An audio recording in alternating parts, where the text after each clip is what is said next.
ದೇವರ ಸ್ತೋತ್ರವಾಗಲಿ. ನಾವು ಮತ್ತೊಂದು ವಾರದ ಮೊದಲನೇ ದಿವಸದಲ್ಲಿ ಕರ್ತನ ಸನ್ನಿಧಾನದಲ್ಲಿ ಬಂದು ಆತನ ಅಪ್ಪಣೆ ಮೇರೆಗೆ ನಾವು ಆತನನ್ನು ಆರಾಧಿಸುವಂಥ ಒಂದು ಕೃಪೆಯನ್ನು ಆತ ನಮ್ಮ ಜೀವಿತದಲ್ಲಿ ಕೊಟ್ಟಿದ್ದಾನೆ. ಆ ಒಂದು ಕೃಪೆಯನ್ನು ನೆನಪು ಮಾಡುತ್ತಾ ಆತನಿಗೆ ಸ್ತೋತ್ರವನ್ನು ಸಲ್ಲಿಸುವಂಥವರಾಗಿರೋಣ. ನಾವು ಕಳೆದ ದಿವಸಗಳಲ್ಲಿ ದಾವೀದನ ಕುರಿತಾಗಿ ಧ್ಯಾನ ಮಾಡ್ತಾ ಬಂದಿದ್ದೇವೆ. ನಾವು 17ನೇ ಅಧ್ಯಾಯದಲ್ಲಿ ಹಲವಾರು ವಿಷಯಗಳನ್ನು ನಾವು ಧ್ಯಾನ ಮಾಡ್ತಾ ಬಂದಿದ್ದೇವೆ. ಆತನು ದೇವರಿಂದ ಆರಿಸಲ್ಪಟ್ಟಂಥವನು, ಆತನು ಸೌಲನ ಸೇನಾಪತಿಯಾದನು ಮತ್ತು ಆತನು ಫಿಲಿಸ್ಟಿಯರ ಸಂಗಡ ಯುದ್ಧವನ್ನು ಮಾಡುವುದಕ್ಕೆ ಹೋದಂಥ ಉಪಕರಣಗಳು. ಹೀಗೆ ನಾವು ಹಲವು ವಿಷಯಗಳನ್ನು, ಹಲವು ಸಂದೇಶಗಳನ್ನು ನಾವು ದಾವೀದನ ಕುರಿತಾಗಿ ನಾವು ಧ್ಯಾನ ಮಾಡ್ತಾ ಬಂದಿದ್ದೇವೆ ಪ್ರಿಯರೇ. ಹಾಗೆ ಈ ದಿನ ಮುಂದುವರೆದು ದಾವೀದನು ದೇವರಿಗೆ ನಡೆದುಕೊಂಡಂತಹ ರೀತಿ, ಅದು ಹೇಗೆ ಆತನು ನಡೆದುಕೊಂಡನು ಎಂಬುದಾಗಿ ನಾವು ಕೆಲವು ವಿಷಯಗಳನ್ನು ನಾವು ಧ್ಯಾನ ಮಾಡುವಂಥವರಾಗಿರೋಣ ಪ್ರಿಯರೇ. ಮೊದಲನೇ ಸಮುವೇಲನಿಗೆ ಬರೆದ ಗ್ರಂಥದಲ್ಲಿ, ಮೊದಲನೇ ಸಮುವೇಲನ ಗ್ರಂಥ 17ನೇ ಅಧ್ಯಾಯದಲ್ಲಿ 45ನೇ ವಾಕ್ಯದಿಂದ 47ನೇ ವಾಕ್ಯದವರೆಗೆ ನಾವು ಓದಿಕೊಳ್ಳೋಣ. ಮೊದಲನೇ ಸಮುವೇಲನ ಗ್ರಂಥ 17ನೇ ಅಧ್ಯಾಯದ 45ನೇ ವಾಕ್ಯದಿಂದ 47ನೇ ವಾಕ್ಯದವರೆಗೆ. ಆಗ ದಾವೀದನು ಅವನಿಗೆ, ನೀನು ಈಟಿ ಕತ್ತಿ ಬರ್ಜಿಗಳೊಡನೆ ನನ್ನ ಬಳಿಗೆ ಬರುತ್ತಿ, ನಾನಾದರೋ ನೀನು ಹೀಯಾಳಿಸಿದಂಥ ಸೇನಾಧೀಶ್ವರನು ಇಸ್ರಾಯೇಲರ ಯುದ್ಧ ಭಟರ ದೇವರೂ ಆಗಿರುವ ಯೆಹೋವನ ನಾಮದೊಡನೆ ನಿನ್ನ ಬಳಿಗೆ ಬರುತ್ತೇನೆ. ಆತನು ಈ ಹೊತ್ತು ನಿನ್ನನ್ನು ನನ್ನ ಕೈಗೆ ಒಪ್ಪಿಸಿಕೊಡುವನು. ನಾನು ನಿನ್ನನ್ನು ಕೊಂದು ನಿನ್ನ ತಲೆಯನ್ನು ಕಡಿದು ಹಾಕಿ ಫಿಲಿಸ್ಟಿಯ ಸೈನ್ಯದ ಶವಗಳನ್ನು ಮೃಗ ಪಕ್ಷಿಗಳಿಗೆ ಹಂಚಿಕೊಡುವೆನು. ಇದರಿಂದ ಇಸ್ರಾಯೇಲರೊಳಗೆ ದೇವರಿರುತ್ತಾನೆಂಬುದು ಭೂಲೋಕದವರಿಗೆಲ್ಲ ತಿಳಿದು ಬರುವುದು. ಯೆಹೋವನು ಈಟಿ ಕತ್ತಿಗಳಲ್ಲದೆ ರಕ್ಷಿಸಬಲ್ಲನೆಂಬುದು ಇಲ್ಲಿ ಕೂಡಿರುವವರಿಗೆಲ್ಲ ಗೊತ್ತಾಗುವುದು ಎಂಬುದಾಗಿ ನಾವಲ್ಲಿ ಓದುವಂಥವರಾಗಿದ್ದೇವೆ ಪ್ರಿಯರೇ. ಇಲ್ಲಿ ದಾವೀದನು ಆತನು ಫಿಲಿಸ್ಟಿಯರ ವಿರುದ್ಧವಾಗಿ ಯುದ್ಧಕ್ಕೆ ಹೊರಟನು. ಆತನು ಪ್ರಸಿದ್ಧನಾಗಬೇಕಾದರೆ ಕಾರಣ ಏನೆಂಬುದಾಗಿ ಹೇಳುವಾಗ ಆತನು ಗೊಲ್ಯಾತನೊಡನೆ ಯುದ್ಧ ಮಾಡಿದ್ದರಿಂದಲೇ. ಅಂದ್ರೆ ಫಿಲಿಸ್ಟಿಯ ಸೈನ್ಯದ ಆ ಸೈನಿಕನು, ಗೊಲ್ಯಾತನು, ಆತನ ಒಂದು ದೇಹಾಕಾರ ಹೇಗಿತ್ತು ಎಂಬುದಾಗಿ ನಮಗೆಲ್ಲರಿಗೂ ಚೆನ್ನಾಗಿ ಗೊತ್ತು. ಅದಕ್ಕೆ ನಾವು ಹೋಲಿಸುವಾಗ ಗೊಲ್ಯಾತನಿಗೆ ಹೋಲಿಸುವಾಗ ದಾವೀದನ ದೇಹದಾರ್ಢ್ಯತೆ ಎಂಥದ್ದಾಗಿತ್ತು. ದಾವೀದನು ಗೊಲ್ಯಾತನಿಗಿಂತ ಗಾತ್ರದಲ್ಲಿ ಕಡಿಮೆ ಆಗಿದ್ದಂಥವನು. ಗೊಲ್ಯಾತನಾದರೂ ಆತನು ಯುದ್ಧ ವೀರನು. ಆತನು ಯುದ್ಧೋಪಕರಣಗಳನ್ನ, ಈಟಿ ಕತ್ತಿ ಬರ್ಜಿಗಳನ್ನ ಆತನು ಹಿಡಿದುಕೊಂಡವನಾಗಿ ಯುದ್ಧವನ್ನು ಮಾಡುವಂಥದ್ದನ್ನು ಆತನು ಕಲಿತಿದ್ದಂಥವನು, ಯುದ್ಧ ವೀರನು ಆತನು. ಆದರೆ ದಾವೀದನೆಂಥವನಾಗಿದ್ದನು. ದಾವೀದನಾದರೂ ಆತನು ಕುರಿ ಕಾಯುವಂಥವನಾಗಿದ್ದನು. ಕುರಿ ಕಾಯುವಂಥವನನ್ನ ದೇವರು ಇಸ್ರಾಯೇಲ್ ಸೈನ್ಯದ ಅರಸನನ್ನಾಗಿ ನೇಮಿಸುವುದಕ್ಕೋಸ್ಕರವಾಗಿ ಸಮುವೇಲನ ಮೂಲಕವಾಗಿ ಆತನನ್ನು ಅಭಿಷೇಕಿಸಿದನು. ಆ ನಂತರದಲ್ಲಿ ಆತನು ಸೌಲನ ಬಳಿಗೆ ಬರುವಂಥದ್ದನ್ನ ಮತ್ತು ಸೌಲನು ಆತನನ್ನ ದಾವೀದನನ್ನ ತನ್ನ ಸೇನಾಪತಿಯಾಗಿ ನೇಮಿಸಿಕೊಳ್ಳುವಂಥದ್ದನ್ನ ನೋಡ್ತೇವೆ. ಇಲ್ಲಿಂದ ಮುಂದೆ ದಾವೀದನು ಮಾಡುವಂತಹ ಹೋರಾಟ, ಅಂದ್ರೆ ಫಿಲಿಸ್ಟಿಯರ ವಿರುದ್ಧವಾಗಿ ಮಾಡುವಂತಹ ಹೋರಾಟದಲ್ಲಿ ಗೊಲ್ಯಾತನನ್ನ ಕೊಂದಂತ ಸಂದರ್ಭದಲ್ಲಿ ದಾವೀದನು ಆತನು ಪ್ರಸಿದ್ಧಿಗೆ ಬಂದನು ಪ್ರಿಯರೇ. ಈಗ ನಾವಿಲ್ಲಿ 45ನೇ ವಾಕ್ಯವನ್ನು ಓದುವಾಗ ಇಲ್ಲಿ ದಾವೀದನು ಆತನು ದೇವರಲ್ಲಿ ಅಚಲವಾದಂಥ ನಂಬಿಕೆಯನ್ನು ಇಟ್ಟುಕೊಂಡವನಾಗಿ ಆತನು ಯುದ್ಧಕ್ಕೆ ಹೋದನು ಪ್ರಿಯರೇ. ಆತನು ಗೊಲ್ಯಾತನಾದರೂ ಈಟಿ ಕತ್ತಿ ಬರ್ಜಿಗಳ ಒಂದು ಆಧಾರವಾಗಿ ಅವುಗಳನ್ನು ನಂಬಿಕೊಂಡು ಆತನು ತನ್ನ ಯುದ್ಧೋಪಕರಣಗಳನ್ನು ನಂಬಿಕೊಂಡವನಾಗಿ ಆತನು ಯುದ್ಧಕ್ಕೆ ಬಂದಿದ್ದನು. ಆದರೆ ದಾವೀದನ ಹಾಗೆ ಮಾಡಲಿಲ್ಲ. ದಾವೀದನು ಆತನು ಹೇಳುವಂಥದ್ದು, ಯೆಹೋವನ ನಾಮದೊಡನೆ ನಿನ್ನ ಬಳಿಗೆ ನಾನು ಬರುತ್ತೇನೆ. ಅಂದರೆ ಇಲ್ಲಿ ದಾವೀದನು ದೇವರ ಬಲವನ್ನು ಆತನು ಆಶ್ರಯಿಸಿದನು. ದಿ ಸೋರ್ಸ್ ಆಫ್ ಪವರ್, ದೇವರ ಬಲವನ್ನು ಆತನು ಆಶ್ರಯಿಸಿಕೊಂಡನು ಪ್ರಿಯರೇ. ಯೆಹೋವನ ನಾಮದೊಡನೆ ಆತನು ಯಾವುದೇ ಒಂದು ಯುದ್ಧೋಪಕರಣಗಳನ್ನು ತೆಗೆದುಕೊಳ್ಳಲಿಲ್ಲ. ಆತನು ಗೊಲ್ಯಾತನಂತೆ ಈಟಿ ಆಗಲಿ, ಕತ್ತಿ ಆಗಲಿ, ಬರ್ಜಿ ಆಗಲಿ ಅಥವಾ ಶಿರಸ್ತ್ರಾಣಗಳನ್ನಾಗಲಿ ಆತನು ಧರಿಸಿಕೊಂಡು ಯುದ್ಧಕ್ಕೆ ಹೋಗಲಿಲ್ಲ. ಕುರುಬರ ಪದ್ಧತಿಯಂತೆ ಆತನು ಕೋಲನ್ನು, ಕವಣೆಯನ್ನು, ಕಲ್ಲುಗಳನ್ನು ಮತ್ತು ಸೊಂಟ ಚೀಲವನ್ನು ಆತನು ತೆಗೆದುಕೊಂಡು ಹೋದನು ಪ್ರಿಯರೇ. ಇದು ದಾವೀದನಲ್ಲಿ ದೇವರ ಮೇಲೆ ಇಟ್ಟಂತ ಅಚಲವಾದಂಥ ನಂಬಿಕೆಯಲ್ಲಿ ಮೊದಲನೇದಾಗಿ ಆತನು ದೇವರ ಬಲವನ್ನು ಆಶ್ರಯಿಸುವಂಥದ್ದು. ಹಾಗೆ 46ನೇ ವಾಕ್ಯಕ್ಕೆ ಬಂದಾಗ ಅಲ್ಲಿ 46ನೇ ವಾಕ್ಯದಲ್ಲಿ ದಾವೀದನು ಸ್ಪಷ್ಟವಾಗಿ ಹೇಳುವಂಥದ್ದು, ಆತನು ಈ ಹೊತ್ತು ನಿನ್ನನ್ನು ನನ್ನ ಕೈಗೆ ಒಪ್ಪಿಸಿಕೊಡುವನು, ನಾನು ನಿನ್ನನ್ನು ಕೊಂದು ನಿನ್ನ ತಲೆಯನ್ನು ಕಡಿದು ಹಾಕಿ ಫಿಲಿಸ್ಟಿಯ ಸೈನ್ಯದ ಶವಗಳನ್ನು ಮೃಗ ಪಕ್ಷಿಗಳಿಗೆ ಹಂಚಿಕೊಡುವೆನು, ಇದರಿಂದ ಇಸ್ರಾಯೇಲರೊಳಗೆ ದೇವರಿರುತ್ತಾನೆಂಬುದು ಎಲ್ಲರಿಗೂ ತಿಳಿದು ಬರುವುದು ಎಂಬುದಾಗಿ ಅದನ್ನು ಹೇಳುವಂಥದ್ದನ್ನು ನಾವು ನೋಡ್ತೇವೆ. ಅಂದ್ರೆ ಪ್ರಿಯರೇ, ದಿ ಸರ್ಟೈನಿಟಿ ಆಫ್ ವಿಕ್ಟರಿ, ಇಲ್ಲಿ ನಿಶ್ಚಯವಾಗಿಯೂ ದೇವರೇ ಯುದ್ಧದಲ್ಲಿ ನಮಗೆ ಜಯವನ್ನ ಕೊಡ್ತಾನೆ. ಅಂದ್ರೆ ಆತನು ನಂಬಿಕೆ ಅದಾಗಿತ್ತು ಅಷ್ಟೇ. ಅಂದ್ರೆ ದಾವೀದನು ದೇವರ ಮೇಲೆ ಭರವಸವನ್ನು ಇಟ್ಟವನಾಗಿ ಜಯವು ನಮ್ಮದೇ ಎಂಬುದಾಗಿ ಆತನು ಹೇಳುವಂಥದ್ದನ್ನು ನಾವು ನೋಡ್ತೇವೆ. ದೇವರ ಅತ್ಯಧಿಕವಾದಂಥ ಒಂದು ಶಕ್ತಿ, ಆತನು ನಂಬಿಗಸ್ತಿಕೆಯನ್ನ ದಾವೀದನು ಆತನು ತಿಳಿದವನಾಗಿದ್ದನು. ಆದ್ದರಿಂದಲೇ ಆತನು ಈ ದಿನ ನಿಮ್ಮನ್ನು ನನ್ನ ಕೈಗೆ ಕೊಡ್ತಾನೆ ಎಂಬುದಾಗಿ ಆತನು ಧೈರ್ಯವಾಗಿ ಆತನು ಹೇಳಿದನು. ಹಾಗೆ 47ನೇ ವಾಕ್ಯಕ್ಕೆ ಬರುವಾಗ ಅಲ್ಲಿ 47ನೇ ವಾಕ್ಯದಲ್ಲಿ ಹೀಗೆ ಓದ್ತೇವೆ, ಯೆಹೋವನು ಈಟಿ ಕತ್ತಿಗಳಲ್ಲದೆ ರಕ್ಷಿಸಬಲ್ಲನೆಂಬುದು ಇಲ್ಲಿ ಕೂಡಿರುವವರಿಗೆಲ್ಲ ಗೊತ್ತಾಗುವುದು ಎಂಬುದಾಗಿ ಆತನು ದಾವೀದನು ಹೇಳುವಂಥದ್ದನ್ನು ನೋಡ್ತೇವೆ. The battle is the Lord's, ಯುದ್ಧವು ಯೆಹೋವನದೇ. ಪ್ರಿಯರೇ, ಇಲ್ಲಿ ದಾವೀದನ ಒಂದು ಯುದ್ಧದ ನೈಪುಣ್ಯತೆಯನ್ನು ನೋಡುವಾಗ, ಗೊಲ್ಯಾತನ ಯುದ್ಧದ ನೈಪುಣ್ಯತೆಯನ್ನು ನೋಡುವಾಗ, ಇಲ್ಲಿ ನಾವು ಇವರಿಬ್ಬರಿಗಿರುವಂತಹ ಒಂದು ವ್ಯತ್ಯಾಸವನ್ನು ಗಮನಿಸುವಾಗ ನಮಗೆ ತಿಳಿದು ಬರುವಂಥ ಒಂದು ಸಂಗತಿ, ದೇವರು ಯಾರನ್ನ ಬೇಕಾದರೂ ಆರಿಸಿಕೊಳ್ಬಹುದು. ದೇವರು ಇಂಥವರೇ ನನಗೆ ಬೇಕು, ಇಂಥ ಸೈನಿಕನೇ ಬೇಕು, ಈ ರೀತಿಯಾಗಿ ಹೋರಾಟ ಮಾಡುವಂಥವನೇ ಬೇಕೆಂಬುದಾಗಿ ದೇವರು ಅಲ್ಲಿ ನಿಶ್ಚಯ ಮಾಡಲಿಲ್ಲ. ಪ್ರಿಯರೇ, ದಾವೀದನಾದರೂ ಕುರುಬನು. ಆತನು ಯಾವುದೇ ಒಂದು ಸೌಲನು ಆತನಿಗೆ ಯುದ್ಧ ಉಪಕರಣಗಳನ್ನು ತೊಡಿಸುವಾಗ ಅದನ್ನು ಆತನು ಹಾಕಿಕೊಂಡು ಒಂದು ಕೆಲವು ಹೆಜ್ಜೆಗಳು ನಡೆದು ಆತನು ಇದು ನನಗೆ ಅಭ್ಯಾಸವಿಲ್ಲ ಎಂಬುದಾಗಿ ತೆಗೆದಿಡುವಂಥದ್ದನ್ನು ಕೂಡ ನಾವು ನೋಡ್ತೇವೆ. ಆತನು ತಾನು ಚಿಕ್ಕ ಪ್ರಾಯದಿಂದಲೂ ಬಳಸಿದಂತಹ ಕವಣೆ, ಕೋಲು, ಕಲ್ಲುಗಳು ಇವುಗಳನ್ನು ಮಾತ್ರ ಆತನು ಬಳಸಿದನು. ಪ್ರಿಯರೇ, ಆದ್ರಿಂದ ಇಲ್ಲಿ ನಾವು ಗಮನಿಸುವಂಥದ್ದು, ದೇವರು ಎಂಥವರನ್ನಾದರೂ ಆರಿಸಿಕೊಳ್ಳಬಹುದು. ಆದ್ರಿಂದ ಇಂಥವರನ್ನ ಆರಿಸಿಕೊಂಡು ಅಲ್ಲಿ ಇಸ್ರಾಯೇಲರಿಗೆ ಇದ್ದಂಥ ಒಂದು ಭಯವನ್ನು ಹೋಗಲಾಡಿಸಿದಂಥವನು ದಾವೀದನು. ಯುದ್ಧವು ದೇವರದು ಎಂಬುದಾಗಿ ಆತನು ತಿಳ್ಕೊಂಡರು. ಪ್ರಿಯರೇ, ನಮ್ಮ ಒಂದು ಕ್ರಿಸ್ತಿಯ ಜೀವಿತದಲ್ಲಿ ವಿಶ್ವಾಸಿಗಳಾದ ನಾವು ಇಹಲೋಕದ ಅಧಿಪತಿಯಾದಂತಹ ಸೈತಾನನ ನಾವು ಎದುರಿಸಬೇಕಾದಂಥ ಒಂದು ಸಂದರ್ಭಗಳು ಉಂಟು. ದಾವೀದನಾದರೂ ಆತನು ಚಿಕ್ಕ ಪ್ರಾಯದಿಂದಲೂ ಆತನು ಕುರುಬನಾಗಿದ್ದನು. ಕುರಿಗಳನ್ನು ಕಾಯುವಂಥ ಸಂದರ್ಭದಲ್ಲಿ ಕರಡಿಯಾಗಲಿ ಸಿಂಹವಾಗಲಿ ಕುರಿಗಳ ಹಿಂಡಿನ ಮೇಲೆ ಬೀಳುವಾಗ ಅವುಗಳನ್ನು ಆತನು ಕೊಂದು ತನ್ನ ಕುರಿಗಳನ್ನು ಬಿಡಿಸ್ಕೊಳ್ತಾ ಇದ್ದನು.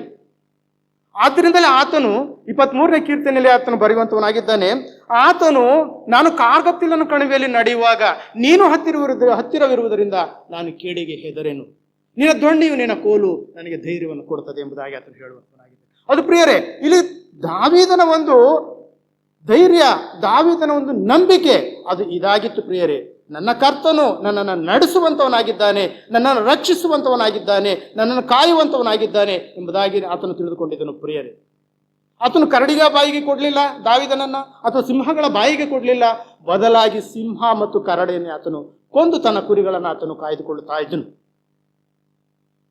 ಹೀಗಿರುವಾಗ ಪ್ರಿಯರೇ, ನಮ್ಮ ಕರ್ತನು ನಮಗೆ ಹೇಳಿರುವಂಥದ್ದು, ದಿಗ್ಭ್ರಮೆಗೊಳ್ಳಬೇಡ, ಅಂಜಬೇಡ, ಕಳವಳಗೊಳ್ಳಬೇಡ, ನಾನೇ ನಿನ್ನೊಂದಿಗಿದ್ದೇನೆ. ಹೌದು, ನಾವು ಈ ಲೋಕದಲ್ಲಿ ನಾವು ಜೀವಿಸ್ತಾ ಇದ್ದೇವೆ, ನಮಗೆ ಅನೇಕ ಒಂದು ಕಷ್ಟ ಸಂಕಟಗಳು ನಮಗೆ ಬರಬಹುದು. ಅಲ್ಲಿ ಫಿಲಿಸ್ಟಿಯರಿಗಿದ್ದಂಥ ಒಂದು ಭಯ, ಆ ಗೊಲ್ಯಾತನ ಒಂದು ಹೀಯಾಳಿಕೆ, ಗೊಲ್ಯಾತನ ಒಂದು ದೈಹಿಕ ದಾರುಢ್ಯತೆಯನ್ನು ನೋಡಿಯೇ ಇಸ್ರಾಯೇಲರು ಎದುರಿದ್ದರು. ಅರಸನಾದ ಸೌಲನು ಸಹ ಭಯಪಟ್ಟಿದ್ದನು. ಆದರೆ ದೇವರು ಯಾರ ಮೂಲಕವಾಗಿ ಆ ಭಯವನ್ನು ಹೋಗಲಾಡಿಸಿದನು? ಬಾಲಕನಾದಂತಹ ದಾವೀದನ ಮೂಲಕವಾಗಿ ಆ ಭಯವನ್ನು ಹೋಗಲಾಡಿಸಿದನು. ಒಂದು ವೇಳೆ ದಾವೀದನಂತೆ ನಮಗೆ ದೇವರ ಮೇಲೆ ಅಂತಹ ಒಂದು ನಂಬಿಕೆ, ಅಚಲವಾದಂತಹ ಒಂದು ನಂಬಿಕೆ ಇರುವುದಾದಲ್ಲಿ ನಾವು ಈ ಲೋಕದಲ್ಲಿ ನಮಗೆ ಬರುವಂತಹ ಎಂತಹ ಒಂದು ಶೋಧನೆಯಾಗಲಿ, ಎಂಥ ಒಂದು ಗಂಡಾಂತರವನ್ನಾಗಲಿ ನಾವು ಧೈರ್ಯವಾಗಿ ನಾವು ಎದುರಿಸುವಂಥವರಾಗಿರ್ತೇವೆ. ಯಾಕಂದ್ರೆ ಕರ್ತನಾದಂತಹ ಯೇಸು ಕ್ರಿಸ್ತನು ಹೇಳಿರುವಂಥದ್ದು, ಯುಗದ ಸಮಾಪ್ತಿಯವರೆಗೂ ಎಲ್ಲಾ ದಿವಸ ನಿಮ್ಮ ಸಂಗಡ ನಾನು ಇರ್ತೇನೆ ಎಂಬುದಾಗಿ ಆತನು ಹೇಳಿದ್ದಾನೆ. ಪ್ರಿಯರೇ, ಆತನು ಯುಗದ ಸಮಾಪ್ತಿಯವರೆಗೂ ಎಲ್ಲಾ ದಿವಸ ನಮ್ಮ ಸಂಗಡ ಇದ್ದು ನಮ್ಮನ್ನು ಆತನು ಬಲಪಡಿಸುವಂಥವನಾಗಿರ್ತಾನೆ, ನಮಗೆ ಜಯವನ್ನು ಕೊಡುವಂಥವನಾಗಿರ್ತಾನೆ. ಹಾಗೆ ನಾವು ಮುಂದೆ ಹೋಗುವಾಗ ನಾವು ಇದೇ ಸಮುವೇಲ ಗ್ರಂಥ 24ನೇ ಅಧ್ಯಾಯದಲ್ಲಿ ನಾವು 2ನೇ ವಿಷಯವನ್ನು ನಾವು ನೋಡ್ತೇವೆ ದಾವೀದನ ಕುರಿತಾಗಿ. ಆತನು ದೇವರ ಅಧಿಕಾರಕ್ಕೆ ಆಳವಾದ ಗೌರವವನ್ನು ವ್ಯಕ್ತಪಡಿಸಿದನು. Deep respect for divine authority ಎಂಬುದಾಗಿ ನಾವು ಓದ್ತೇವೆ ಪ್ರಿಯರೇ. ಇಲ್ಲಿ 1ನೇ ಸಮುವೇಲನ ಗ್ರಂಥ 24ನೇ ಅಧ್ಯಾಯದಲ್ಲಿ 4ನೇ ವಾಕ್ಯದಿಂದ 7ನೇ ವಾಕ್ಯದವರೆಗೆ ಓದಿಕೊಳ್ಳೋಣ. ಜನರು ದಾವೀದನಿಗೆ, ನಿನ್ನ ಶತ್ರುವನ್ನು ನಿನ್ನ ಕೈಗೆ ಒಪ್ಪಿಸಿಕೊಡುವೆನು, ಆಗ ನೀನು ಅವನನ್ನು ಮನಸ್ಸಿಗೆ ಬಂದಂತೆ ನಡೆಸಬಹುದು ಎಂದು ಯೆಹೋವನು ನಿನಗೆ ಹೇಳಿದ ಮಾತು ನೆರವೇರುವ ದಿವಸ ಇದೇ ಅಂದಾಗ ಅವನೆದ್ದು ಮೆಲ್ಲಗೆ ಹೋಗಿ ಸೌಲನ ನಿಲುವಂಗಿಯ ಮೂಲೆಯನ್ನು ಕತ್ತರಿಸಿಕೊಂಡನು. ಅನಂತರದಲ್ಲಿ ಸೌಲನ ನಿಲುವಂಗಿಯ ಮೂಲೆಯನ್ನು ಕತ್ತರಿಸಿದ್ದಕ್ಕಾಗಿ ಅವನ ಮನಸ್ಸಾಕ್ಷಿಯು ಅವನನ್ನು ಹಂಗಿಸತೊಡಗಿತು. ಅವನು ತನ್ನ ಜನರಿಗೆ, ಅವನು ಯೆಹೋವನಿಂದ ಅಭಿಷೇಕಿಸಲ್ಪಟ್ಟವನು, ನನ್ನ ಒಡೆಯನೂ ಆಗಿದ್ದಾನೆ. ನಾನು ನಿಮ್ಮ ಮಾತು ಕೇಳಿ ಯೆಹೋವನ ಅಭಿಷಿಕ್ತನಿಗೆ ವಿರೋಧವಾಗಿ ಕೈ ಎತ್ತದಂತೆ ಯೆಹೋವನೇ ನನಗೆ ಅಡ್ಡಿ ಮಾಡಲಿ ಎಂದು ಹೇಳಿದನು. ಈ ಮಾತುಗಳಿಂದ ಸೌಲನಿಗೆ ವಿರೋಧವಾಗಿ ಹೇಳದಂತೆ ತನ್ನ ಜನರನ್ನು ತಡೆದನು ಎಂಬುದಾಗಿ ನಾವು ಓದುವಂತವರಾಗಿದ್ದೇವೆ ಪ್ರಿಯರೇ. ಇಲ್ಲಿ ದಾವೀದನು ದೇವರ ಅಧಿಕಾರಕ್ಕೆ ಒಳಗಾದಂಥವನು. ಯಾಕೆಂಬುದಾಗಿ 4ನೇ ವಾಕ್ಯದಲ್ಲಿ ಓದ್ತೇವೆ. ಅಲ್ಲಿ ದಾವೀದನಿಗೆ ಆತನ ಜೊತೆಗಿದ್ದಂತಹ ಸೈನಿಕರೇ ಆತನಿಗೆ ಪ್ರಚೋದನೆಯನ್ನ ಕೊಡ್ತಾರೆ, ಆತನಿಗೆ ಪ್ರಲೋಭನೆಯನ್ನ ಕೊಡ್ತಾರೆ, ಟೆಂಪ್ಟೇಷನ್ ಅನ್ನು ಆತನಿಗೆ ಕೊಡುವಂಥವರಾಗಿರ್ತಾರೆ. ದೇವರು ತಾನೇ ಹೇಳಿದ್ದಾನೆ ಏನೆಂಬುದಾಗಿ ಹೇಳುವಾಗ, ನಿನ್ನ ಶತ್ರುವನ್ನು ನಿನ್ನ ಕೈಗೆ ಒಪ್ಪಿಸಿಕೊಡುವೆನು, ಆಗ ನೀನು ಅವನನ್ನು ಮನಸ್ಸಿಗೆ ಬಂದಂತೆ ನಡೆಸಬಹುದು ಎಂಬುದಾಗಿ ದೇವರೇ ನಿನಗೆ ಹೇಳಿದ್ದಾನಲ್ಲ. ಆ ಶತ್ರುವು, ನಿನ್ನ ಶತ್ರುವು ನಿನಗೆ ಈ ಸಂದರ್ಭದಲ್ಲಿ ಸಿಕ್ಕಿದ್ದಾನೆ, ಆತನನ್ನು ನೀನು ಇವಾಗ ನಿನ್ನ ಇಷ್ಟ ಬಂದಂತೆ ನೀನು ಮಾಡಬಹುದು ಎಂಬುದಾಗಿ ಅಲ್ಲಿ ಹೇಳುವಂಥದ್ದನ್ನ ನಾವು ನೋಡ್ತೇವೆ ಪ್ರಿಯರೇ. ಅಂದ್ರೆ ದಾವೀದನು ನಿನ್ನ ಶತ್ರುವನ್ನು ನಿನ್ನ ಕೈಗೆ ಒಪ್ಪಿಸಿಕೊಡುವೆನು ಅಂದಾಗ ಆತನು ಅದನ್ನ ಒಪ್ಪಲಿಲ್ಲ ಪ್ರಿಯರೇ. ಆ ಜನರು ಆತನಿಗೆ ಪ್ರಚೋದಿಸಿದಾಗಲೂ ಕೂಡ ದಾವೀದನು ಮಾಡಿದಂಥ ಒಂದು ಕಾರ್ಯ ಏನೆಂಬುದಾಗಿ ಹೇಳುವಾಗ ಸೌಲನ ಆ ಬಟ್ಟೆಯ ಗೊಂಡೆಯನ್ನು ಆತನು ಕತ್ತರಿಸಿಕೊಂಡನೆಂಬುದಾಗಿ ನಾವು ಇದೇ 23ನೇ ಅಧ್ಯಾಯ, ಇದೇ ಗ್ರಂಥದ 23ನೇ ಅಧ್ಯಾಯದಲ್ಲಿ ಓದುವಾಗ ಅಲ್ಲಿ ದಾವೀದನು ಎಲ್ಲಿದ್ದನು, ದಾವೀದನು ಹಾಗೂ ಸೌಲನು ಎಲ್ಲಿ ಸಂಧಿಸಿದರು ಎಂಬುದಾಗಿ ಓದುವಾಗ 23ನೇ ಅಧ್ಯಾಯ 26ನೇ ವಾಕ್ಯದಲ್ಲಿ ಓದ್ತೇವೆ. ಅಲ್ಲಿ ಮಾವೋನ್ ಅರಣ್ಯಕ್ಕೆ ಬಂದಾಗ ಆ ಬೆಟ್ಟದ ಬಳಿಯಲ್ಲಿ ಇಬ್ಬರು ಕೂಡ ಸಂಧಿಸುತ್ತಾರೆ. ಆ ಒಂದು ಸಂದರ್ಭದಲ್ಲಿ ಅಲ್ಲಿ ಆ ಒಂದು ಗವಿಯ ಬಳಿಯಲ್ಲಿ ಸೌಲನು ದಾವೀದನಿಗೆ ಸಿಕ್ಕುವಂತ ಒಂದು ಸಂದರ್ಭದಲ್ಲಿ ಸೌಲನಿಗೆ ಆತನ ಸೈನಿಕರು ಪ್ರಚೋದಿಸುವಂತಹ ಸಂದರ್ಭದಲ್ಲಿ ದಾವೀದನು ಹೇಳುವಂಥದ್ದು, ನಾನು ಆತನ ಒಂದು ಬಟ್ಟೆಯ ಅಂಗಿಯನ್ನ ಕತ್ತರಿಸಿಕೊಂಡಂಥದ್ದನ್ನ ಕೂಡ ಆತನ 5ನೇ ವಾಕ್ಯದಲ್ಲಿ ಓದ್ತೇವೆ, ಅವನ ಮನಸ್ಸಾಕ್ಷಿಯವನನ್ನು ಹಂಗಿಸತೊಡಗಿತು ಎಂಬುದಾಗಿ ನಾವು ಓದುವಂತವರಾಗಿದ್ದೇವೆ. ಆತನ ನಿಲುವಂಗಿಯ ಮೂಲೆಯನ್ನು ಕತ್ತರಿಸಿಕೊಂಡದಕ್ಕಾಗಿ ದಾವೀದನ ಮನಸ್ಸು ಹಂಗಿಸು. ಯಾಕೆ ಎಂಬುದಾಗಿ ಹೇಳುವಾಗ ಸೌಲನು ಆತನು ದೇವರಿಂದ ಅಭಿಷೇಕಿಸಲ್ಪಟ್ಟಂಥವನಾಗಿದ್ದನು, ಸೌಲನು ಅರಸನಾಗಿದ್ದನು.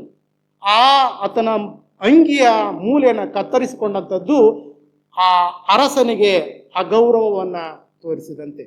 ಯಾಕಂದರೆ ಅರಸನು ಹಾಕಿದಂಥ ಆ ಒಂದು ನಿಲುವಂಗಿ ಅದು ದೇವರು ತಾನೇ ಅರಸನಿಗೆ ಆ ಒಂದು ಅಭಿಷೇಕವನ್ನು ಹೊಂದಿದಾಗ ಆತನು ಧರಿಸುವಂತ ಒಂದು ಅದು ಉಡುಪು ಆಗಿತ್ತು. ಆದ್ರೆ ಇಲ್ಲಿ ದೇವರು ಆ ಅರಸನಾಗಿ ನೇಮಿಸಿದಂತಹ ಅರಸನ ಉಡುಪಿಗೆ ಆತನು ಅಗೌರವವನ್ನು ಸಲ್ಲಿಸಿದೆಂಬುದಾಗಿ ಆತನ ಮನಸ್ಸು ಆತನಿಗೆ ಹಂಗಿಸತೊಡಗಿತ್ತು ಎಂಬುದಾಗಿ ಇಲ್ಲಿ ನಾವು ಓದುವಂತವರಾಗಿದ್ದೇವೆ ಪ್ರಿಯರೇ. ಅಂದ್ರೆ ಆ ನಿಲುವಂಗಿಯು ರಾಜನ ಅಧಿಕಾರವನ್ನ ತಿಳಿಸ್ತದೆ, ರಾಜನ ಅಧಿಕಾರಕ್ಕೆ ಆತನು ತಿರುಗಿ ಬಿದ್ದವನು ಎಂಬುದಾಗಿ ದಾವೀದನು ಅಲ್ಲಿ ಮಾಡಿದಂಥ ಒಂದು ಕಾರ್ಯದ ಕುರಿತಾಗಿ ನಾವು ಓದ್ತೇವೆ. ಅಂದ್ರೆ ದಾವೀದನು ಆ ಸೌಲನ ನಿಲುವಂಗಿಯ ಮೂಲೆಯನ್ನು ಕತ್ತರಿಸಿಕೊಂಡಂಥದ್ದು ಅದು ಸೌಲನಿಗೆ ಮಾಡಿದಂತಹ ವಿಶ್ವಾಸಕ್ಕೆ ದ್ರೋಹವಾಗಿತ್ತು ಎಂಬುದಾಗಿ ಆತನು ತಿಳ್ಕೊಂಡು ಆತನು ತನ್ನ ಮನಸ್ಸಿನಲ್ಲಿ ಅದನ್ನು ಕರಕರೆಗೊಂಡನು. ಆ ಒಂದು ಸಂಗತಿ, ಆ ಒಂದು ವಿಷಯ ದಾವೀದನ ಮನಸ್ಸಿನಲ್ಲಿ ಆತನನ್ನ ಹಂಗಿಸತೊಡಗಿತು ಪ್ರಿಯರೇ. ಹಾಗೆ ನಾವು 6ನೇ ವಾಕ್ಯವನ್ನು ಓದುವಾಗ, ಅವನು ಯೆಹೋವನಿಂದ ಅಭಿಷೇಕಿಸಲ್ಪಟ್ಟವನು, ನನ್ನ ಒಡೆಯನು ಆಗಿದ್ದಾನೆ. ನಾನು ನಿಮ್ಮ ಮಾತು ಕೇಳಿ ಯೆಹೋವನ ಅಭಿಷೇಕ್ತನಿಗೆ ವಿರೋಧವಾಗಿ ಕೈ ಎತ್ತದಂತೆ ಯೆಹೋವನೇ ನನಗೆ ಅಡ್ಡಿ ಮಾಡಲಿ ಎಂಬುದಾಗಿ ಆತನು ಹೇಳುವಂಥದ್ದನ್ನು ಆತನಿಗೆ ಒಂದು ಅರಿವಾಯಿತು. ಹೌದು, ಆತನು ದೇವರು ನೇಮಿಸಿದಂಥ ಅಭಿಷಿಕ್ತನು, ಆತನ ಮೇಲೆ ಕೈ ಎತ್ತುವಂಥದ್ದು ಕೂಡ ಆ ದೇವರಿಗೆ ವಿರುದ್ಧವಾಗಿ ನಡ್ಕೊಂಡಂತೆ ಎಂಬುದಾಗಿ ಆತನು ಭಾವಿಸಿಕೊಂಡನು.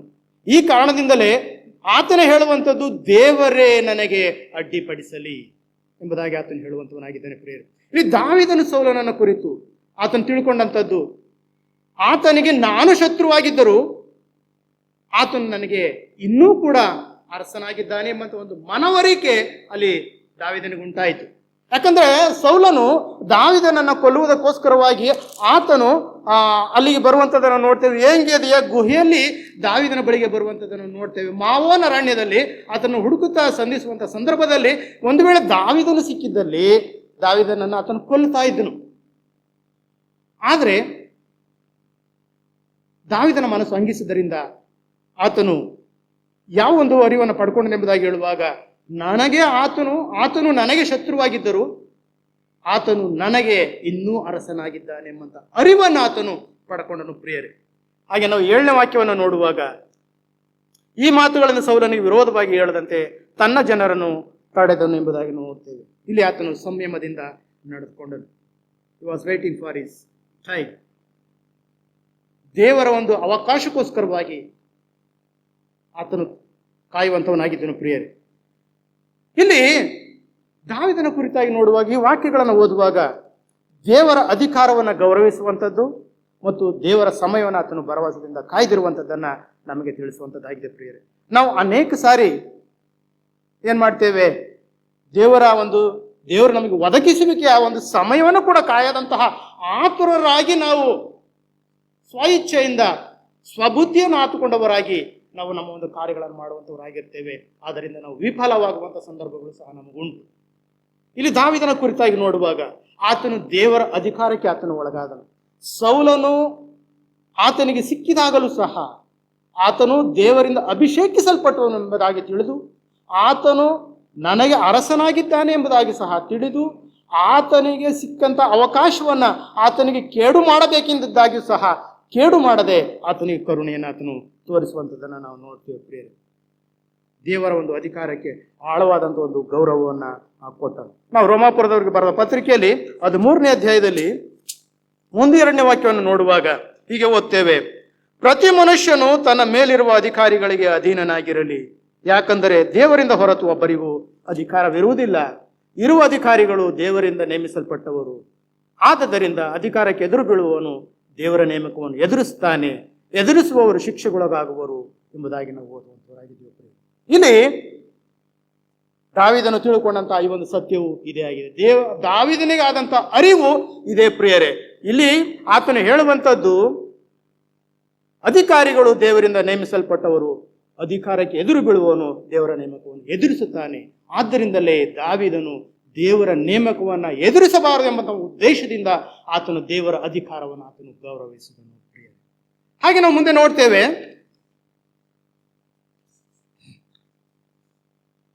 ದೇವರಿಗೆ ಆತನು ನಮ್ರತೆಯುಳ್ಳವನಾಗಿ ನಡೆದುಕೊಂಡಂಥದ್ದನ್ನು ನಾವು ನೋಡ್ತೇವೆ ಪ್ರಿಯರೇ. ಹಿ ವಾಕ್ಡ್ ಹಂಬ್ಲಿ ಬಿಫೋರ್ ಗಾಡ್. ನಾವು ಇದೇ ಸಮುವೇಲನ ಗ್ರಂಥ 24ನೇ ಅಧ್ಯಾಯದಲ್ಲಿ 10 ಮತ್ತು 10ರಿಂದ 12ನೇ ವಾಕ್ಯದವರೆಗೆ ನಾವು ಓದುವಾಗ, ಇದೇ ಸಮುವೇಲನ ಗ್ರಂಥ 1ನೇ ಸಮುವೇಲನ ಗ್ರಂಥ 24ನೇ ಅಧ್ಯಾಯ 10ನೇ ವಾಕ್ಯದಿಂದ 12ನೇ ವಾಕ್ಯದವರೆಗೆ ನಾವು ಓದುವಾಗ, ಈ ಹೊತ್ತು ಯೆಹೋವನು ಗವಿಯಲ್ಲಿ ನಿನ್ನನ್ನು ನನ್ನ ಕೈಗೆ ಒಪ್ಪಿಸಿ ಕೊಟ್ಟಿದ್ದನೆಂಬುದು ಈಗ ನಿನಗೆ ಗೊತ್ತಾಯಿತಲ್ಲವೇ? ನಿನ್ನನ್ನು ಕೊಂದು ಬಿಡಬೇಕೆಂದು ಕೆಲವರು ನನಗೆ ಹೇಳಿದರು, ಆದರೆ ನಾನು ಅವರಿಗೆ ಯೆಹೋವನ ಅಭಿಷಿಕ್ತನಾದ ನನ್ನ ಒಡೆಯನ ಮೇಲೆ ಕೈ ಹಾಕುವುದಿಲ್ಲ ಎಂದು ಹೇಳಿ ನಿನ್ನನ್ನು ಉಳಿಸಿದನು. ನನ್ನ ತಂದೆಯೇ, ಈಗೋ ನೋಡು, ನನ್ನ ಕೈಯಲ್ಲಿ ನಿನ್ನ ನಿಲುವಂಗಿಯ ತುಂಡು ಇದೆ. ನಾನು ನಿನ್ನನ್ನು ಕೊಲ್ಲದೆ ನಿನ್ನ ನಿಲುವಂಗಿಯ ಮೂಲೆಯನ್ನು ಕತ್ತರಿಸಿಕೊಂಡೇನಷ್ಟೇ. ಇದರಿಂದ ನನ್ನಲ್ಲಿ ಯಾವ ದೋಷವೂ ಅಪರಾಧವೂ ಇರುವುದಿಲ್ಲ. ನಾನು ನಿನಗೆ ವಿರೋಧವಾಗಿ ದ್ರೋಹ ಮಾಡಲಿಲ್ಲ ಎಂದು ತಿಳಿದುಕೋ. ಆದರೂ ನೀನು ನನ್ನ ಪ್ರಾಣಕ್ಕೆ ಹೊಂಚು ಹಾಕುತ್ತಿರುವಿಯಲ್ಲ. ಯೆಹೋವನೇ ನಮ್ಮ ಉಭಯರ ವ್ಯಾಜ್ಯವನ್ನು ತೀರಿಸಲಿ. ಆತನೇ ನನಗೋಸ್ಕರ ನಿನಗೆ ಮುಯಿ ಸಲ್ಲಿಸಲಿ. ನಾನಂತೂ ನಿನಗೆ ವಿರೋಧವಾಗಿ ಕೈ ಎತ್ತುವುದಿಲ್ಲ ಎಂಬುದಾಗಿ ಆತನು ಹೇಳುವಂಥದ್ದನ್ನು ನೋಡ್ತೀವಿ. 10ನೇ ವಾಕ್ಯದಲ್ಲಿ ಓದುವಾಗ, ಅರಸನಾದ ಸೌಲನು ದಾವೀದನನ್ನು ಕೊಲ್ಲುವುದಕ್ಕೋಸ್ಕರವಾಗಿ ಆತನು ಹುಡುಕುವಂಥ ಒಂದು ಸಂದರ್ಭದಲ್ಲಿ ಆತನು ಏಂಗೇದಿಯ ಗುಹೆಯಲ್ಲಿ ಅಡಗಿಕೊಂಡಿರ್ತಾನೆ. ಆಗ ದಾವೀದನ ಕೈಗೆ ಸಿಕ್ಕಿದಂತಹ ಸೌಲನನ್ನು ಆತನು ಕರುಣಿಸ್ತಾನೆ. ಒಂದು ವೇಳೆ ಪ್ರಿಯರೇ, ನಾವು ಇದೇ ಅಧ್ಯಾಯದ 19ನೇ ವಾಕ್ಯವನ್ನು ನಾವು ಓದ್ತೇವೆ, ಯಾವನಾದರೂ ತನ್ನ ಕೈಗೆ ಸಿಕ್ಕಿದ ವೈರಿಯನ್ನು ಸುಕ್ಷೇಮದಿಂದ ಕಳುಹಿಸಿ ಬಿಡುವನು. ದಾವೀದನು ಮಾಡಿದಂಥ ಇದೇ ಕೆಲಸ. ಆತನು ತನ್ನ ಶತ್ರುವಾದಂತಹ, ತನ್ನ ಒಂದು ಪ್ರಾಣಕ್ಕೋಸ್ಕರವಾಗಿ ಹೊಂಚು ಹಾಕುತ್ತಿದ್ದಂತಹ ಸೌಲನನ್ನ ಕರುಣಿಸಿ ಆತನು ಬಿಟ್ಟುಕೊಡ್ತಾನೆ.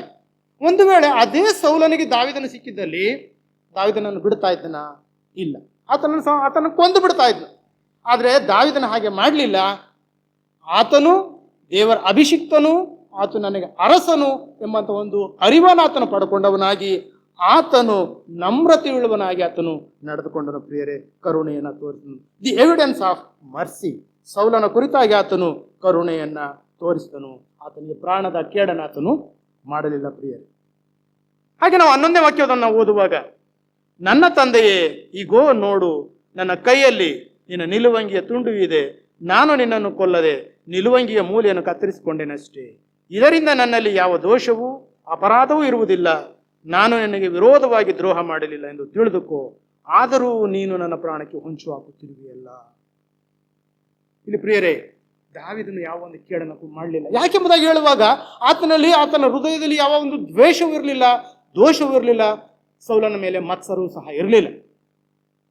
ಆದ್ದರಿಂದಲೇ ಆತನ ಹೇಳುವ ಮೇರೆಗೆ ಆತನು ನನ್ನಲ್ಲಿ ಯಾವ ದೋಷವೂ ಇಲ್ಲ ಎಂಬುದಾಗಿ ಆತನು ಹೇಳ್ಕೊಂಡನು. ಪ್ರಿಯರೇ, ದಾವೀದನು ತನ್ನನ್ನು ವಿರೋಧಿಸುವಂಥವರಿಗೆ ಶಿಕ್ಷಿಸದೆ ದೇವರಿಗೆ ಆತನು ಭಯಪಟ್ಟನು. ಪ್ರಿಯರೇ, ಆತನು ದೇವರನ್ನ ದೃಷ್ಟಿಸುವಂತವನಾಗಿದ್ದನು. ಆದ್ದರಿಂದಲೇ ಆತನು ದೇವರಿಗೆ ನಮ್ರತೆಯುಳ್ಳವನಾಗಿ ಆತನು ನಡೆದುಕೊಂಡನು. 12ನೇ ವಾಕ್ಯದಲ್ಲಿ ನಾವು ಓದ್ತೇವೆ, ಯೆಹೋವನೇ ನಮ್ಮ ಉಭಯರ ವ್ಯಾಜ್ಯವನ್ನ ತೀರಿಸಲಿ, ಆತನ ನಮಗೋಸ್ಕರ ನಿನಗೆ ಮುಯಿ ಸಲ್ಲಿಸಲಿ. ನಾನಂತೂ ನಿನಗೆ ವಿರೋಧವಾಗಿ ಕೈ ಎತ್ತುವುದಿಲ್ಲ. ಮುಯಿ ತೀರಿಸುವಂಥದ್ದು ದೇವರ ಕೆಲಸ. Vengeance belongs to god.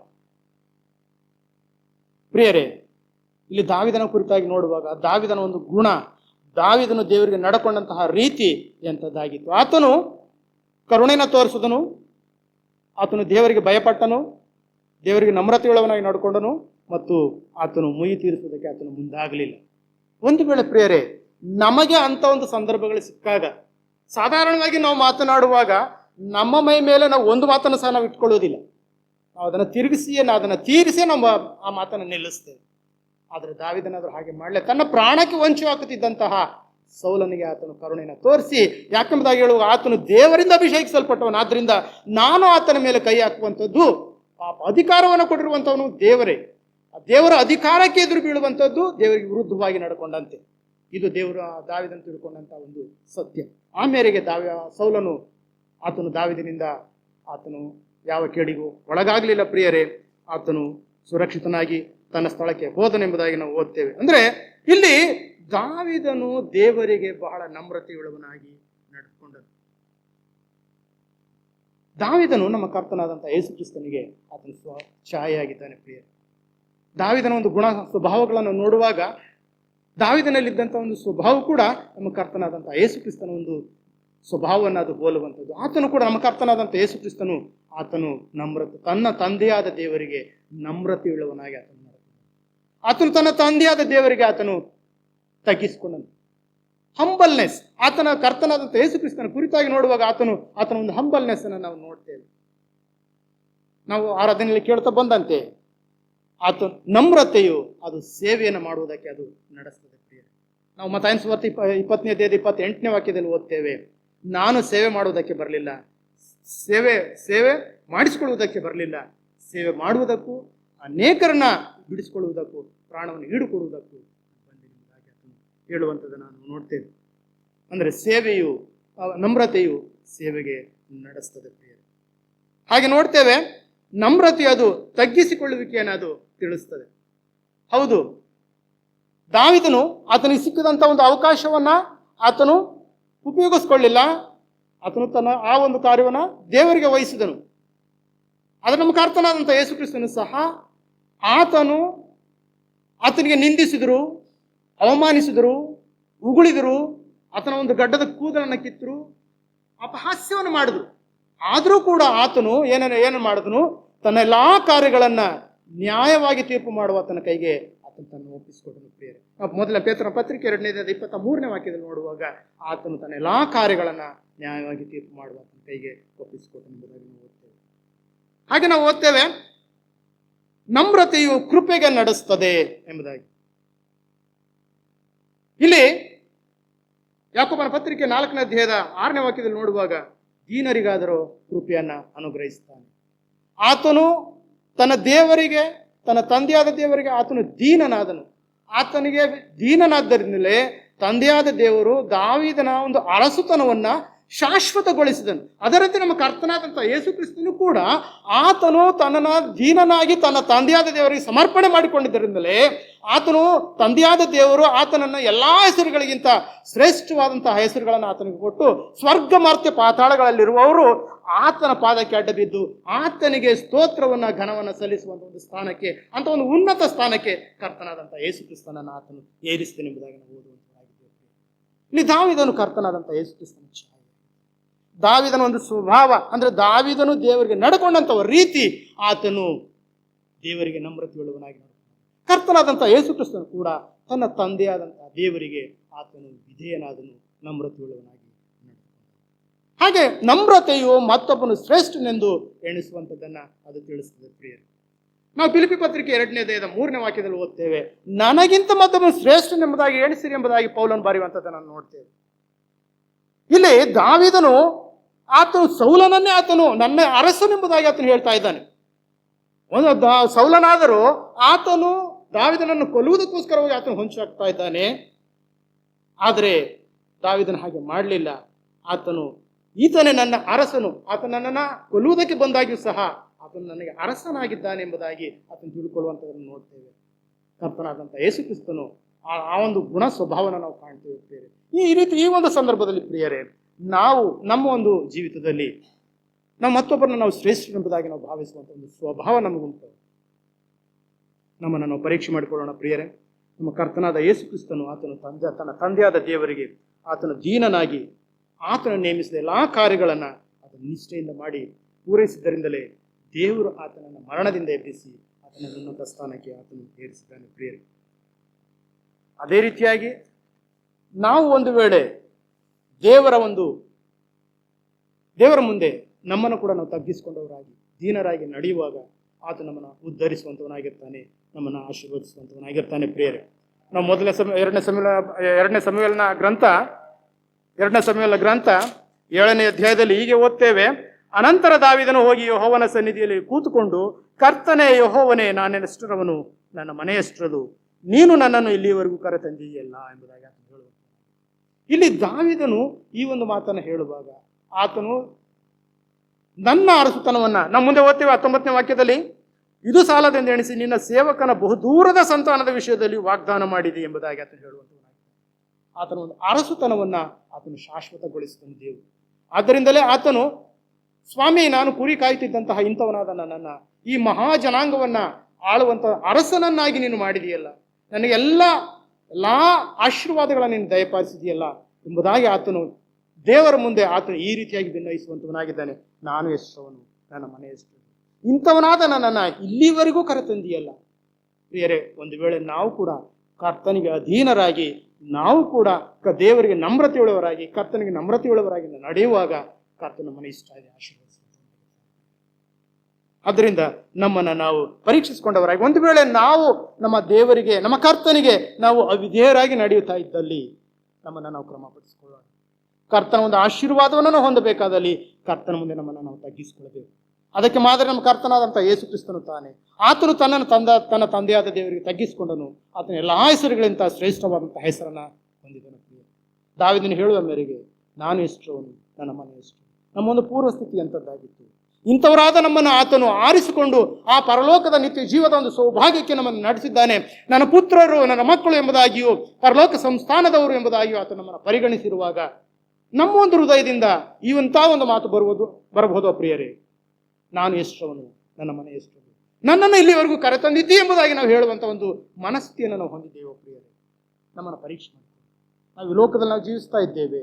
ಈ ಲೋಕದಲ್ಲೇ ಜೀವಿಸ್ತಿರುವಾಗ ದಾವೀದನು ದೇವರಿಗೆ ನಡ್ಕೊಂಡಂಥ ರೀತಿ, ಆತನ ದೇವರಿಗೆ ನಮ್ರತೆಯುಳ್ಳವನಾಗಿ ನಡ್ಕೊಂಡನು. ಕರ್ತನಾದಂಥ ಯೇಸು ಕ್ರಿಸ್ತನು ಕೂಡ ತನ್ನ ತಂದೆಯಾದ ದೇವರಿಗೆ ನಮ್ರತೆ. ಆತನ ಮಕ್ಕಳಾದ ನಾವು ಸಹ ಆತನಂತೆ, ಆತನ ಒಂದು ಜೀವಿತದ ಮಾದರಿಯಂತೆ ನಾವು ಕೂಡ ದೇವರಿಗೆ ನಮ್ರತೆಯುಳ್ಳವರಾಗಿ ನಾವು ನಡೆದುಕೊಂಡವರಾಗಿ ದಾವೀದನು ಹೇಳುವಂತೆ ನಾನು ಎಷ್ಟವನು, ನನ್ನ ಮನೆ ಎಷ್ಟವನು, ನನ್ನನ್ನು ಇಲ್ಲಿವರೆಗೂ ಕರೆತಂದಿದ್ದಿ, ನಿನಗೆ ಸ್ತೋತ್ರ ಎಂಬುದಾಗಿ ನಾವು ಹೇಳುವಂಥ ಒಂದು ಜೀವಿತ ನಮ್ಮದಾಗಿರಲಿ ಎಂದು ನಮ್ಮನ್ನು ನಾವು ಕ್ರಮಪಡಿಸಿಕೊಳ್ಳೋಣ ಪ್ರಿಯರೇ. ಹಾಗೆ ನಾವು 4ನೇದಾಗಿ ನೋಡ್ತೇವೆ 2 ಸಮುವೇಲ ಗ್ರಂಥ 6ನೇ ಅಧ್ಯಾಯದಲ್ಲಿ 14ನೇ ವಾಕ್ಯವನ್ನು ನಾವು ಓದಿಕೊಳ್ಳೋಣ. 2ನೇ ಸಮುವೇಲನ ಗ್ರಂಥ 6ನೇ ಅಧ್ಯಾಯದ 14ನೇ ವಾಕ್ಯ. ದಾವೀದನು ನಾರಿನ ಏಫೋದನ್ನು ಧರಿಸಿಕೊಂಡವನಾಗಿ ಯೆಹೋವನ ಸನ್ನಿಧಿಯಲ್ಲಿ ಪೂರ್ಣಾಸಕ್ತಿಯಿಂದ ಕುಣಿದಾಡಿದನು ಎಂಬುದಾಗಿ ನಾವು ಓದುವಂತವರಾಗಿದ್ದೀವಿ ಪ್ರಿಯರೇ. ಇಲ್ಲಿ ದಾವೀದನು ನಾರಿನ ಏಫೋದನ್ನು ಧರಿಸಿಕೊಂಡು ಯೆಹೋವನ ಸನ್ನಿಧಿಯಲ್ಲಿ ಕುಣಿದಾಡಿದನು, ಪೂರ್ಣಾಸಕ್ತಿಯಿಂದ ಕುಣಿದಾಡಿದನು. ದಾವೀದನನ್ನು ನೋಡುವಾಗ ದಾವೀದನು ಏನಾಗಿದ್ದನು? ದಾವೀದನು ಅರಸನಾಗಿದ್ದನು. ಆದರೆ ಆತನು ನಾನು ಅರಸನಾಗಿದ್ದೇನೆ ಎಂಬುದಾಗಿ ಆತನು ಭಾವಿಸಿಕೊಳ್ಳಿಲ್ಲ. ದೇವರ ಸನ್ನಿಧಾನದಲ್ಲಿ ಆತನು ಸಾಮಾನ್ಯ ಜನರಲ್ಲಿ ಸಾಮಾನ್ಯ ಜನರಂತೆ. ಇಲ್ಲಿ ನಾವು ಓದ್ತೇವೆ, ಆತನು ನಾರಿನ ಏಫೋದನ್ನು ಧರಿಸಿಕೊಂಡನು. ಆ ಒಂದು ಸಂದರ್ಭದಲ್ಲಿ ಅರಸನಾದ ದಾವೀದನು ತನ್ನ ರಾಜವಸ್ತ್ರವನ್ನು ತೆಗೆದಿಟ್ಟಿದನು. ಯಾಜಕರು ಧರಿಸುವಂತಹ ಸರಳವಾದಂತಹ ಉಡುಪು, ನಾರಿನ ಉಡುಪನ್ನ ವಸ್ತ್ರವನ್ನು ಆತನು ಧರಿಸಿದನು. ಆದ್ದರಿಂದಲೇ ದಾವೀದನು ಸಾಧಾರಣ ಜನರಲ್ಲಿ ಸಾಧಾರಣ ಮನುಷ್ಯನಂತೆ ದೇವರ ಸನ್ನಿಧಿಯಲ್ಲಿ ಪೂರ್ಣಾಸಕ್ತಿಯಿಂದ ಆತನು ಕುಣಿದಾಡಿದನು. ಅಂದರೆ ದೇವರನ್ನ ಸ್ತುತಿಸಿದನು, ಆರಾಧಿಸಿದನು ಎಂಬುದಾಗಿ ನಾವು ಈ ವಾಕ್ಯದಲ್ಲಿ ನಾವು ಗ್ರಹಿಸಿಕೊಳ್ಬಹುದು ಪ್ರಿಯರೇ. ಅಂದ್ರೆ ದಾವೀದನ ಒಂದು ವಿಧೇಯತೆಯನ್ನು ನಾವು ಗಮನಿಸಿಕೊಳ್ತೇವೆ. ಇಲ್ಲಿ ದಾವೀದನು ತನ್ನ ತಂದೆಯಾದ ದೇವರಿಗೆ ವಿಧೇಯನಾದದ್ದನ್ನು ನಾವು ನೋಡ್ತೇವೆ. ಅಂದ್ರೆ ಇಲ್ಲಿ ದಾವೀದನು ಯಾಕೆ ಇಲ್ಲಿ ಕುಣಿದಾಡಿದನೆಂಬುದು ಹೇಳುವಾಗ ಅಲ್ಲಿ ಡೇವಿಡ್ ಸೆಲೆಬ್ರೇಟ್ಸ್ ಗಾಡ್ಸ್ ಹೋಲಿನೆಸ್. ಅಲ್ಲಿ ದೇವರ ಒಂದು ಪರಿಶುದ್ಧತೆಯನ್ನು ಆತನು ಸಂಭ್ರಮಿಸುವವನಾಗಿದ್ದಾನೆ. ಹೌದು, ಆತನು ಪರಿಶುದ್ಧನು, ಆತನು ದೇವಾದಿದೇವನು, ಆತನು ನೀತಿವಂತನು ಎಂಬಂತ ಒಂದು ನಂಬಿಕೆಯನ್ನು ಆತನು ದಾವೀದನು ದೇವರಲ್ಲಿ ಹೊಂದಿದವನಾಗಿ ಆತನು ದೇವರ ಮುಂದೆ ತನ್ನನ್ನು ಈ ರೀತಿಯಾಗಿ ಪ್ರದರ್ಶನ ಮಾಡಿಕೊಂಡನು. ದೇವರ ಮುಂದೆ ಆತನು ತನ್ನ ರಾಜವಸ್ತ್ರವನ್ನು ತೆಗೆದು ಹಾಕುವಾಗ ನಾನು ರಾಜನೆಂಬುದಾಗಿ ಆತನು ಎಣಿಸಿಕೊಳ್ಳಲಿಲ್ಲ. ಬದಲಾಗಿ ಆತನು ಸಾಧಾರಣ ಜನರಲ್ಲಿ ನಾನು ಒಬ್ಬ ಸಾಧಾರಣ ಮನುಷ್ಯನು ಎಂಬುದಾಗಿ ಆತನು ಎಣಿಸಿಕೊಂಡವನಾಗಿ ಆತನು ದೇವರ ಮುಂದೆ ಕುಣಿದಾಡಿದ. ಪ್ರಿಯರೇ, ನಾವು ಈ ದಾವೀದನ ಕುರಿತಾಗಿ ನಾವು ಗಮನಿಸ್ತಾ ಬರುವಾಗ ಆತನು ಅನೇಕ ಕೆಲವು ತಪ್ಪುಗಳನ್ನು ಕೂಡ ಮಾಡಿದನು, ಆತನು ಪಾಪಗಳನ್ನು ಕೂಡ ಮಾಡಿದನು. ಆದರೂ ಕೂಡ ದೇವರು ಆತನನ್ನು ಕ್ಷಮಿಸಿದನು. ಅಂದ್ರೆ ಆತನು ದೇವರ ಮುಂದೆ ತನ್ನನ್ನು ತಗ್ಗಿಸಿಕೊಂಡು ಆ ಒಂದು ತಪ್ಪುಗಳನ್ನು ಪಾಪಗಳನ್ನು ಆತನು ಅರಿಕೆ ಮಾಡಿಕೊಳ್ತಾ ಇದ್ದನು. ಆದ್ದರಿಂದಲೇ ದೇವರು ಆತನನ್ನ ಮೆಚ್ಚಿದನು. ನಾವು ಅಪೊಸ್ತಲ ಕೃತ್ಯಗಳು 13ನೇ ಅಧ್ಯಾಯದ 22ನೇ ವಾಕ್ಯದಲ್ಲಿ ಓದ್ತೇವೆ. ಅಲ್ಲಿ ಇಷಯನ ಮಗನು ನನಗೆ ಸಿಕ್ಕಿದನು, ಅವನು ನನಗೆ ಒಪ್ಪುವ ಮನುಷ್ಯನು, ಅವನು ನನ್ನ ಇಷ್ಟಗಳನ್ನೆಲ್ಲ ನೆರವೇರಿಸುವವನು ಎಂಬುದಾಗಿ ದಾವೀದನ ವಿಷಯದಲ್ಲಿ ದೇವರು ತಾನೇ ಸಾಕ್ಷಿ ಹೇಳುವಂಥದ್ದನ್ನು ನಾವು ನೋಡ್ತೇವೆ. ದೇವರ ಕಾರ್ಯಗಳನ್ನು, ದೇವರು ಇಷ್ಟಪಡುವಂಥ ಕಾರ್ಯಗಳನ್ನು ಆತನು ನೆರವೇರಿಸುವವನಾಗಿದೆ. ಆದ್ರಿಂದ ಪ್ರಿಯರೇ, ಇಲ್ಲಿ ದಾವೀದನು ತನ್ನ ಹೊರಗಿನ ತೋರಿಕೆಯ ಒಂದು ಆರಾಧನೆಗಿಂತ ಆಂತರ್ಯದ ಒಂದು ಆರಾಧನೆಯನ್ನು ವ್ಯಕ್ತಪಡಿಸ್ತಾನೆ. ನಾವು ಯೋಹಾನನ ಸುವಾರ್ತೆ 4ನೇ ಅಧ್ಯಾಯದ 24ನೇ ವಾಕ್ಯದಲ್ಲಿ ಹೀಗೆ ಓದ್ತೇವೆ. ಯೋಹಾನನ ಸುವಾರ್ತೆ 4ನೇ ಅಧ್ಯಾಯದ 24ನೇ ವಾಕ್ಯದಲ್ಲಿ ಹೀಗೆ ಓದ್ತೇವೆ, ಆ ದೇವರ ಆತ್ಮ ಸ್ವರೂಪನು ಆತನನ್ನು ಆರಾಧಿಸುವವರು ಆತ್ಮೀಯ ರೀತಿಯಲ್ಲಿ ಸತ್ಯಕ್ಕೆ ತಕ್ಕ ಹಾಗೆ ಆರಾಧಿಸಬೇಕು ಎಂದು. ಇಲ್ಲಿ ದಾವೀದನು ದೇವರನ್ನ ಆರಾಧಿಸುವಂತ ಆತನ ಒಂದು ಆತ್ಮದಲ್ಲಿ, ಆಂತರ್ಯದಲ್ಲಿ ದೇವರನ್ನು ಆರಾಧಿಸುವವನಾಗಿ ಆತನು ಕಂಡು ಬಂದನು. ಪ್ರಿಯರೇ, ಆತನು ತನ್ನ ರಾಜವಸ್ತ್ರವನ್ನು ತೆಗೆದುಹಾಕಿ ಯಾಜಕರು ಧರಿಸುವಂತಹ ನಾರಿನ ಏಫೋದನ್ನು ಧರಿಸಿಕೊಂಡವನಾಗಿ ಸಾಧಾರಣ ಜನರಲ್ಲಿ ಒಬ್ಬನು ಎಂಬಂತೆ ಎಣಿಸಲ್ಪಟ್ಟವನಾಗಿ ಆತನು ದೇವರ ಮುಂದೆ ಕುಣಿದಾಡಿದನೆಂಬುದಾಗಿ ಓದುವಾಗ ಅಲ್ಲಿ ದೇವರ ಒಂದು ಪರಿಶುದ್ಧತೆಯನ್ನು ಆತನು ಸಂಭ್ರಮಿಸಿದನು ಎಂಬುದಾಗಿ ನಾವು ಗ್ರಹಿಸಿಕೊಳ್ತೇವೆ. ದೇವರ ಒಂದು ಪರಿಶುದ್ಧತೆಯನ್ನು ಸಂಭ್ರಮಿಸುವುದಕ್ಕೋಸ್ಕರವಾಗಿ ತನ್ನ ಅರಸುತನವನ್ನು ಬಿಟ್ಟವನಾಗಿ, ತನ್ನ ರಾಜವಸ್ತ್ರವನ್ನು ತೆಗೆದಿಟ್ಟವನಾಗಿ ಆತನು ನಾರಿನ ಏಫೋದನ್ನು ಧರಿಸಿಕೊಂಡವನಾಗಿ ಆತನು ದೇವರನ್ನ ಘನಪಡಿಸಿದನು. ಪ್ರಿಯರೇ, ಆತನು ದೇವರನ್ನ ಮೆಚ್ಚಿಸುವುದಕ್ಕೋಸ್ಕರವಾಗಿ, ದೇವರನ್ನು ಸೇವಿಸುವುದಕ್ಕೋಸ್ಕರವಾಗಿ ಆತನಲ್ಲಿದ್ದಂಥ ನಂಬಿಕೆ, ಬಯಕೆ ಮತ್ತು ಅವಲಂಬನೆಗಳು ಆತನ ಒಂದು ಆಂತರಿಕ ವಿಷಯಗಳಾಗಿದ್ದವು. ಇವುಗಳನ್ನು ಆತನು ತನ್ನ ಆಂತರ್ಯದಲ್ಲಿ ಅಭ್ಯಾಸ ಮಾಡಿಕೊಂಡಿದ್ದನು. ಪ್ರಿಯರೇ, ದೇವರ ಕಡೆಗೆ ಆಳವಾದ ಒಂದು ಪ್ರೀತಿಯನ್ನು ಆತನು ಹೊಂದಿದ್ದನು. ನಾವು ಕೀರ್ತನೆಗಳ ಪುಸ್ತಕ 34ನೇ ಅಧ್ಯಾಯದಲ್ಲಿ 1-3 ವಾಕ್ಯಗಳನ್ನು ಓದುವಾಗ, ನಾನು ಯೆಹೋವನನ್ನು ಎಡಬಿಡದೆ ಕೊಂಡಾಡುವೆನು, ಆತನ ಸ್ತೋತ್ರವು ಯಾವಾಗಲೂ ನನ್ನ ಬಾಯಲ್ಲಿರುವುದು. ನನ್ನ ಮನಸ್ಸು ಯೆಹೋವನಲ್ಲಿ ಹಿಗ್ಗುತ್ತಿರುವುದು, ಇದನ್ನು ದೀನರು ಕೇಳಿ ಸಂತೋಷಿಸುವರು. ನಾವು ಒಟ್ಟಾಗಿ ಆತನ ಹೆಸರನ್ನು ಘನಪಡಿಸೋಣ ಎಂಬುದಾಗಿ. ಇಲ್ಲಿ ಪ್ರಿಯರೇ, ದಾವೀದನ ಒಂದು ಮನಸ್ಥಿತಿ, ದಾವೀದನ ಒಂದು ಸ್ವಭಾವ, ದಾವೀದನು ದೇವರಿಗೆ ನಡ್ಕೊಂಡಂತಹ ರೀತಿ ಇದಾಗಿತ್ತು. ಆತನು ದೇವರನ್ನ ಘನಪಡಿಸುವವನಾಗಿ ಆತನು ಕಂಡು ಬಂದನು. ಪ್ರಿಯರೇ, ನಾವು ದೇವರನ್ನ ಆರಾಧಿಸುವುದಕ್ಕೋಸ್ಕರ, ಘನಪಡಿಸುವುದಕ್ಕೋಸ್ಕರ ನಾವು ಬರ್ತೇವೆ. ನಾವು ಯಾವ ಒಂದು ಸಂದರ್ಭಕ್ಕೆ, ಯಾವ ಒಂದು ಸಮಯಕ್ಕೆ ನಾವು ಬರ್ತೇವೆ, ನಾವು ಎಷ್ಟು ಸಮಯಕ್ಕೆ ಬರ್ತೇವೆ, ನಾವು ಯಾವ ರೀತಿಯಾಗಿ ನಾವು ಬರ್ತೇವೆ, ಅಥವಾ ರೂಢಿಯಾಗಿ ನಾವು ಬರ್ತೇವೋ ಅಥವಾ ಆಚರಣೆಗಾಗಿ ನಾವು ಬರ್ತೇವೋ ಎಂಬುದನ್ನು ನಾನು ಪರೀಕ್ಷೆ ಮಾಡ್ತೇವೆ. ದಾವೀದನು ತನ್ನ ಒಂದು ಸ್ಥಾನವನ್ನು ಆತನು ಬಿಟ್ಟನು, ದೇವರ ಮುಂದೆ ತನ್ನನ್ನು ತಗ್ಗಿಸಿಕೊಂಡನು. ಆತನು ಆತ್ಮೀಯ ರೀತಿಯಲ್ಲಿ ದೇವರನ್ನ ಆರಾಧಿಸುವಂತ ಮನಸ್ಥಿತಿಯನ್ನು ಹೊಂದಿದವನಾಗಿ ಬಂದನು. ದೇವರನ್ನ ಘನಪಡಿಸೋಣ ಎಂಬಂತ ಮನಸ್ಸನ್ನು ಆತನು ಹೊಂದಿದನು. ಅದೇ ರೀತಿಯಾಗಿ ಪ್ರೇರೆ ನಾವು ಕೂಡ ಆತ್ಮೀಯ ರೀತಿಯಲ್ಲಿ ಸತ್ಯಕ್ಕೆ ತಕ್ಕ ಹಾಗೆ ನಮ್ಮ ಕರ್ತನಾದಂಥ ಯೇಸು ಕ್ರಿಸ್ತನನ್ನ, ದೇವರನ್ನ ನಾವು ಆರಾಧಿಸುವಂತವರಾಗಿ ಆತನಿಗೆ ಸಲ್ಲಿಸತಕ್ಕ ಘನವನ್ನು ನಾವು ಸಲ್ಲಿಸುತ್ತಾ ನಾವು ಆತನನ್ನು ನಾವು ಘನಪಡಿಸುವಂತವರಾಗಿ ನಾವು ಪ್ರೇರೆ. ನಾವು ಈ ದಿನದ ಈ ವಾಕ್ಯ ಒಂದು ಭಾಗದಲ್ಲಿ ಪ್ರಿಯರೇ, ನಾವು ದಾವೀದನ ಕುರಿತಾಗಿ ಹಲವು ವಿಷಯಗಳನ್ನು ನಾವು ಧ್ಯಾನ ಮಾಡ್ತಾ ಬಂದಿದ್ದೇವೆ. ದೇವರ ಮೇಲೆ ಆತನು ಅಚಲವಾದಂತಹ ನಂಬಿಕೆಯನ್ನು ಇಟ್ಟನು ಮತ್ತು ದೇವರ ಅಧಿಕಾರಕ್ಕೆ ಒಳಪಟ್ಟವನಾದನು, ದೇವರಿಗೆ ನಮ್ರತೆ ಉಳ್ಳವನಾಗಿ ನಡ್ಕೊಂಡನು ಮತ್ತು ದೇವರನ್ನ ಆರಾಧಿಸಿದನು. ಪ್ರಿಯರು, ಈ ಒಂದು ವಿಷಯಗಳಲ್ಲಿ ನಾವು ಒಂದು ವೇಳೆ ತಪ್ಪಿದ್ದಲ್ಲಿ ನಮ್ಮನ್ನು ನಾವು ಕ್ರಮಪಡಿಸಿಕೊಳ್ಳೋಣ. ಸ್ವಾಮಿ, ನಾನು ನಿನ್ನ ಮೇಲಿನ ನಂಬಿಕೆಯಲ್ಲಿ ನಾನು ಅಲ್ಪ ನಂಬಿಕೆ ಇಟ್ಟವನಾಗಿದ್ದೇನೆ. ಪ್ರಿಯ ಸ್ವಾಮಿ, ನನ್ನನ್ನು ಕರುಣಿಸು. ನನಗೆ ನಿನ್ನ ಮೇಲೆ ಸಂಪೂರ್ಣವಾದಂಥ ನಂಬಿಕೆಯನ್ನು ದಯಪಾಲಿಸು.